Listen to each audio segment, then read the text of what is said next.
Eluru road మండలం మాదేపల్లి గ్రామం చెరువు వద్ద జరిగిన రోడ్డు ప్రమాదంలో గ్రామదేవత గంగానమ్మ తల్లి ఆలయం అమ్మవారి విగ్రహం మినహా ఆలయ ప్రాంగణం నేలమట్టమైంది. గురువారం తెల్లవారుజామున ఏలూరు రోడ్డు నుండి భీమవరం వైపు వెళ్తున్న లారీ అదుపు తప్పి ఆలయం వైపు దూసుకురావడంతో అమ్మవారి విగ్రహం తప్ప గోడలన్నీ నేలకొరిగాయి. లారీ డ్రైవర్కు స్వల్ప గాయాలు రావడంతో హుటాహుటిన స్థానికులు 108కు ఫోన్ చేయగా చికిత్స నిమిత్తం ప్రభుత్వ ఆసుపత్రికి తరలించారు. ఇదిలా ఉండగా గ్రామస్తుల సహకారంతో ఎంతో సుందరంగా తీర్చిదిద్దుకున్న ఆలయం ప్రమాదానికి గురవడంతో గ్రామస్తులు వేదనకు గురయ్యారు. మరలా అమ్మ ఆశీస్సులతో ఆలయ నిర్మాణానికి కృషి చేస్తామని, అమ్మ ఆశీస్సులతోనే ఎటువంటి ప్రాణాపాయం జరగలేదని వారు పేర్కొన్నారు.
విగ్రహానికి ఏమవ్వలేదు.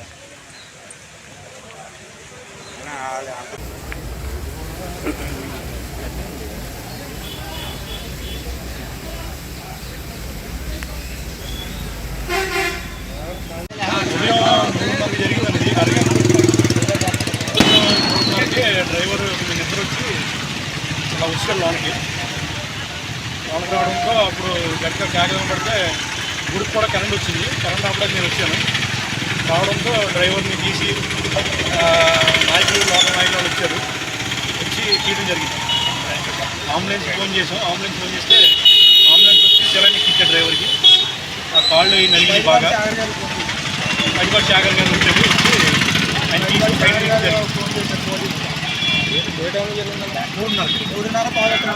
ఉదయం 3:30కి జరిగింది.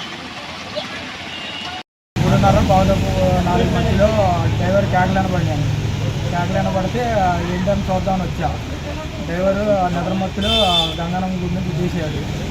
ఆయన్ని వెంటనే అంబులెన్స్కి అక్కడ పడివాడి శాఖర్ గారికి ఫోన్ చేశాం. ఆ సహాయంతో పోలీసులు అందరికీ కబురు పంపించి ట్రైన్ తీసుకొచ్చి జేసీబీ తీసుకొచ్చి డ్రైవర్ని బయట తీసి అంబులెన్స్ పంపించాం.